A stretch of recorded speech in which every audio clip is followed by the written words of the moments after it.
kumikita pa lamang tayo dito ng konting amount sa pag-trading natin dito sa Forex markets. Kumikita ang kabuhayan natin. Meron pa lamang tayong $3 mahigit ano.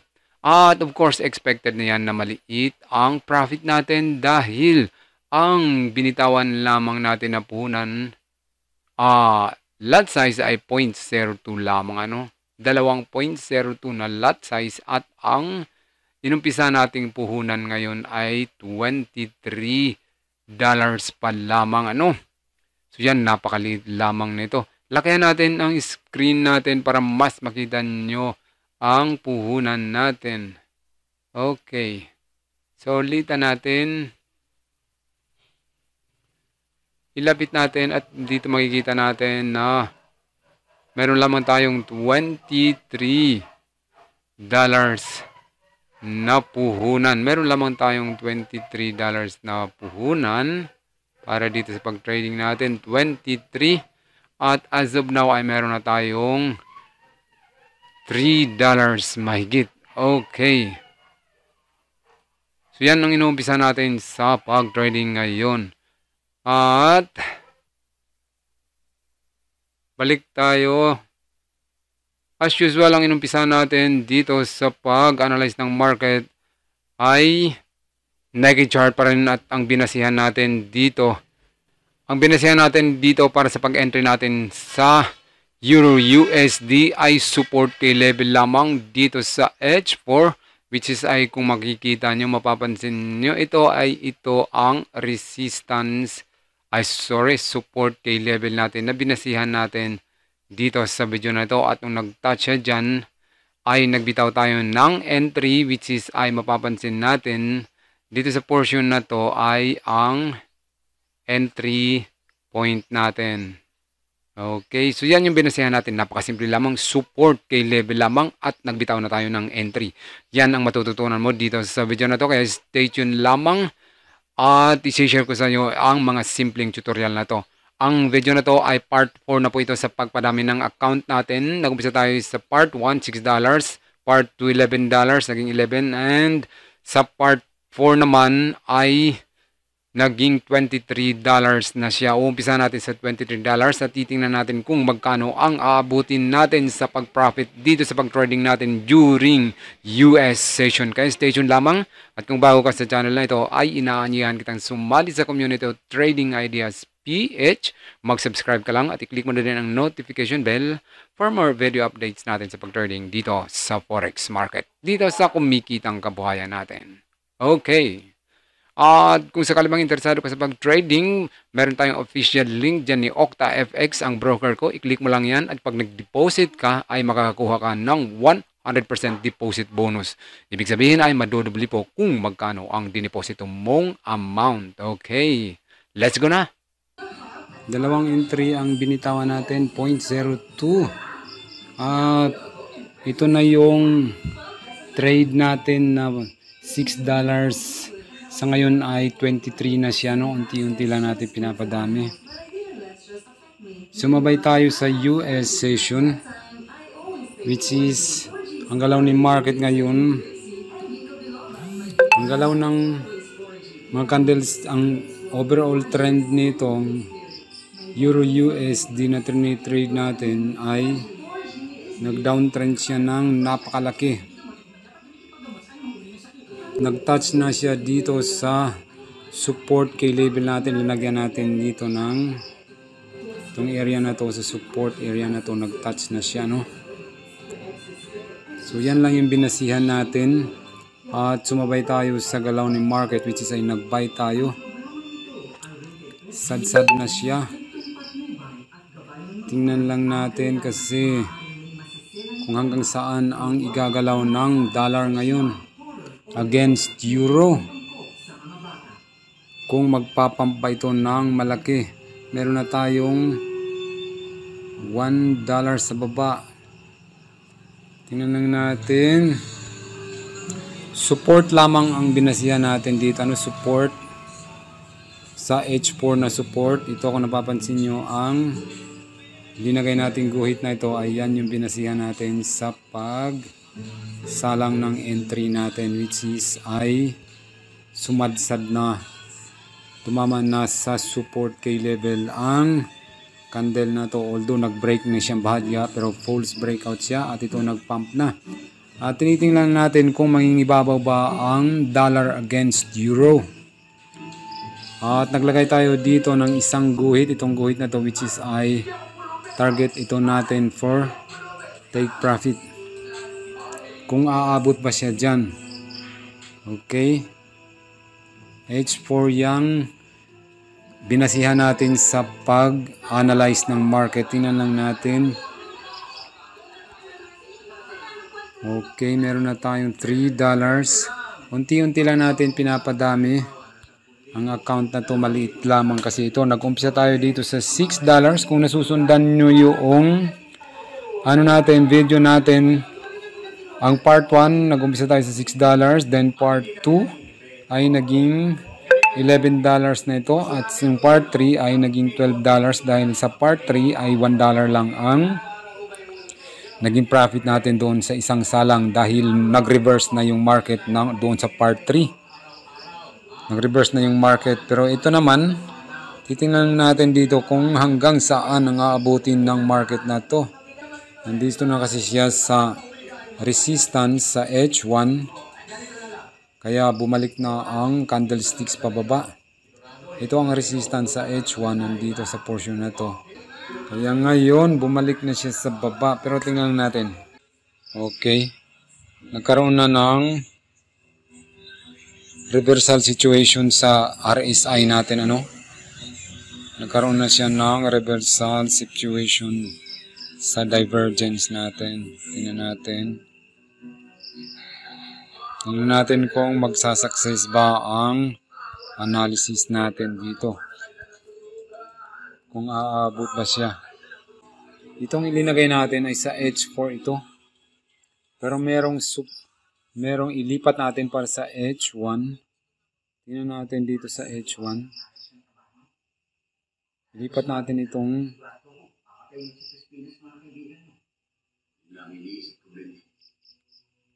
tingnan natin dyan.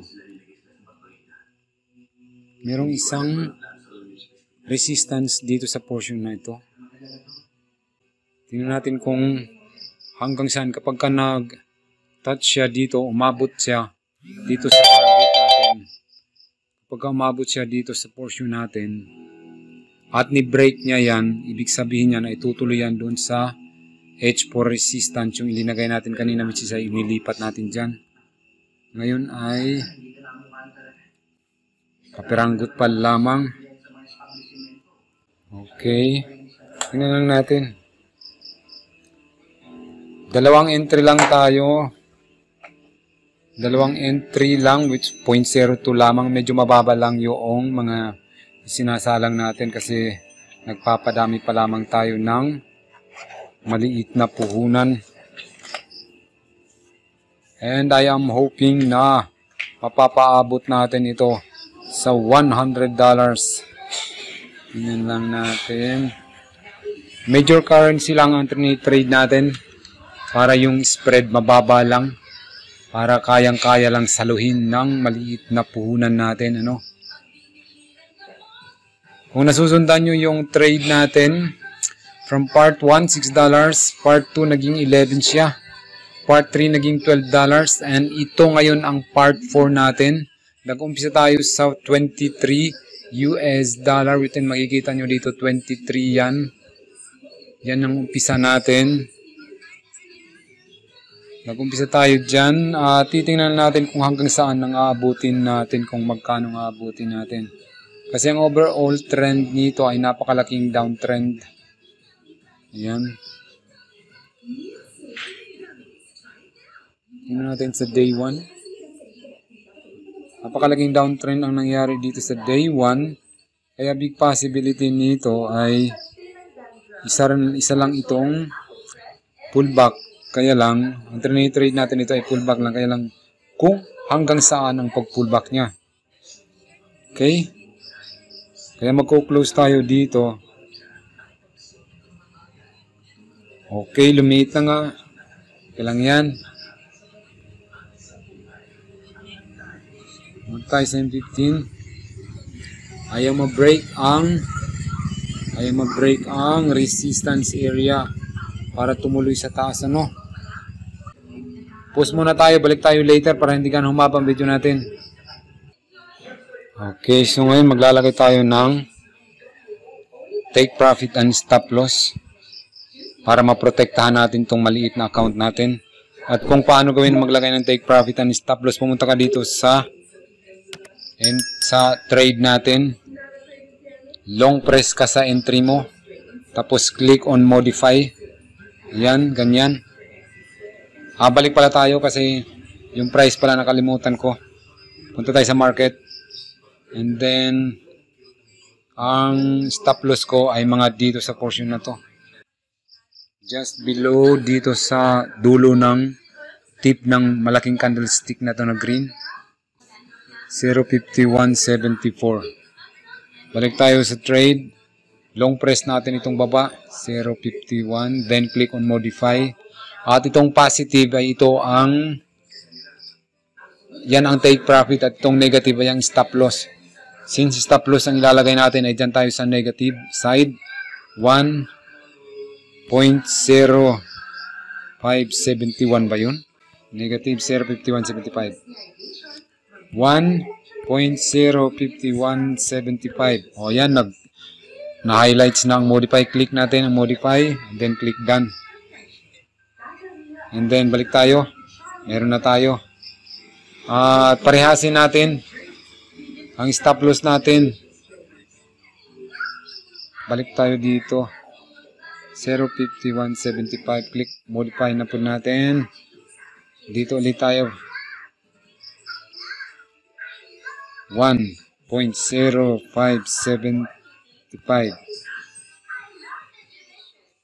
0.51. 0.5175. Modify. Click done. And then, balik tayo sa trade. Ang take profit naman natin, ang ilalagay natin. Mga dito sa, bago dumating dito sa target natin na resistance. Diyan sa portion na yan. 0.5638. 0.5638. Balik tayo sa trade. Long press ulit natin. Click modify. Dito 1.058. Ano ba yun? Basta yun na yun. 72. Tingnan natin. Click done. Dalaw. Tingnan muna natin kung nasaan. Oh, ang taas. Ano ba yun? Ulitin natin. Nasaan na ba yun? 56.48. 56.48. Pero okay lang yan. Okay lang yun nasa taas. Tingnan natin sa baba. 56.48. Ito naman. 1.056.48 ba yun? Click done. Balik tayo sa chart. O, ayun. Pwede na yan. So, tingnan natin. Pag malapit nang maabot yan, kung sakali mag-break siya doon, ay pwede natin isara yung ano natin. I-cancel yung take profit natin. So, hindi pa umuusog yung profit natin. $3 pa rin hanggang ngayon. Balik tayo dito. Nahihirapan siyang i-break ang minor support, resistance ano. Pag na-break itong minor resistance natin, itong area na to, ay tutuloy na yan doon sa take profit natin, okay? So, pause tayo, balik tayo later. Mag-close na muna tayo. Ayaw siyang tumawid doon sa resistance, laging bumabalik. Ano, nahihirapan yung dollar na lupigin ng bigat ng euro, ano. Kukunin na muna natin para madagdagan yung pondo natin. I-close na muna natin. Long press ka and then click close order. At dito ay confirm mo lang. Click done. At dito naman tingnan natin. Iwanan na lang muna natin yung isa. At ayun, tumulak na nga oh. Masyadong mabigat itong kunin na muna natin, saka tayo mag-entry na lang ulit. Long press, click close order, and then confirm mo, click done. Okay, meron na tayong 25. Tingnan natin. Masyadong mabigat ang euro. Ang daloy kasi ng market ngayon as of now ay nagda-downtrend talaga. So, ang ginagawa natin ngayon ay pullback lamang. Baka tumulak siya pababa na, tumuloy na siya pababa. Nahihirapan ang dollar na itulak ang price pataas, ano? Balik tayo. So, at least meron na tayo, kumita tayo ng konti, naging 25 na ang 23 natin kanina, no? $23, naging 25 na. So, pause tayo. Balik tayo later. Let's go trading guys, para dito sa maliit na puhunan. Nandito na tayo sa $16 na puhunan para sa pag-trading natin sa part 3.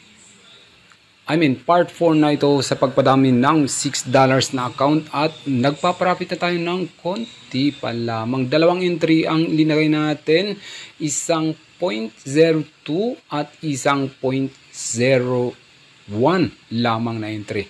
At meron tayong nagpaprofit tayo ng konti, no? $5 and then $2. In total ay meron tayong $7. At kung titingnan natin dito sa, naglagay ako dito ng kasi magku-close tayo. Kasi meron akong target dito sa support area na itong magbabounce ito. Pagdating sa price na, ang target price ko ay dito sa 1.06202. Tama, 1.06207. Dyan sa portion na yan ay mag-close ako, pero medyo nagpo-pullback siya. Okay lang yan, that's natural. Ganun talaga ang pag-trading. Babataas po ang pag-trading ng market. And as of now, antabayan ko lang na mag-touch ito dito sa target closure price ko, kasi meron akong target dito na umaabot na siya sa natin. Ang target ko dito ay the price of 1.05.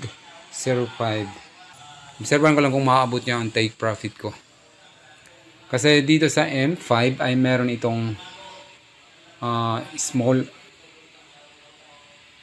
small risk support sa M5, which is ayun, itong portion na to, dito ay support yan, pero tingnan lang natin kung ma-break yan. Kaya ang take profit ko ay linagay ko lang dito ng konti, sa baba lang ng konti ng support kay level na ito para sa M5, kasi big possibility ay magpupullback siya dyan. Kaya ang gagawin natin bago dumating dyan, bago magpupullback siya, ay ito nga, nagpullback na nga, hindi pa dumadating. Pero tingnan natin, wala pa nga as expected, magpupullback siya. Magkano na ang laging profit natin? Ang bala ko sana doon ay magku-close ako doon, at saka pag nag-pullback siya ay sasabay naman ako sa pagbaba ulit niya, So ang gagawin ko dito ay mag-close na lang muna tayo. I-close ko na lang muna ito para makuha natin ang profit natin, since maliit pa lang naman ang puhunan na ito at pinapalaki pa lang naman natin. So i-close na lang muna natin ito.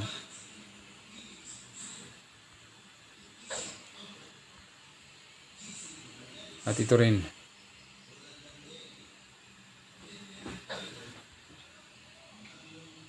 Okay, so yan, meron na tayong 22. Okay, so pause tayo. Alright, nagsalang lang tayo dito ulit ng panibagong entry, which is ay 0.01 lamang ang lot size natin. Maliit lang yung lot size natin na isinalang ano. Kanina 0.02, ngayon ay 0.01 na lamang. At ang ginawa ko ay ibababad ko ang trade na ito. Naglagay ako dito ng stop loss and take profit. At ibababad ko ang trade na ito. Itong nasa baba ay ang stop loss natin. At itong sa taas naman ay ang take profit natin. Ang gagawin ko ay ibababad ko ang trade na ito. Medyo matagal-tagal ito ngayon. Ibababad ko. Titingnan natin kung magkano ang kikitain natin dito. Or kung maglulus ba tayo. Kung alin ang mananaig nito. Yung take profit ba or ang stop loss natin ano. Kapag ka-nahit ang take stop loss natin ay $3 ang mawawala. At kapag ka-nahit naman ang take profit natin ay $3 din ang madadagdag. Okay?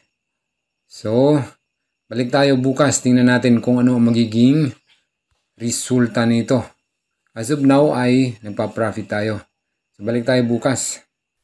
O yan, balik tayo. So, ito na ang naging current situation ngayon. Nagpa-profit tayo. Although, konti lamang ito. Pero mag-close tayo kasi madaling araw na ngayon. Mag-alas 5 na. At mag-close na ang market since Friday ngayon. Ano? So, yan. Close natin yan. Kahit maliliit lamang. Click close and click done. Long press ka lang ulit. At pagkatapos, click close order. And then dito, close with profit, of course. Click done. Ayan. So, kanyan lang. Napakadali lang. Ayan. Tingnan natin. Ito ang current situation ngayon. Kung hindi tayo nag-close ay linamon na yung profit natin kagabi. Kanina, no? So, ayan. So, itong natitira natin ay close din natin ito. Kasi maabutan tayo ng pagsara ng market. Click done ulit. So, yan. Meron na tayong 28 na trading na puhunan. Nag-umpisa tayo sa 23.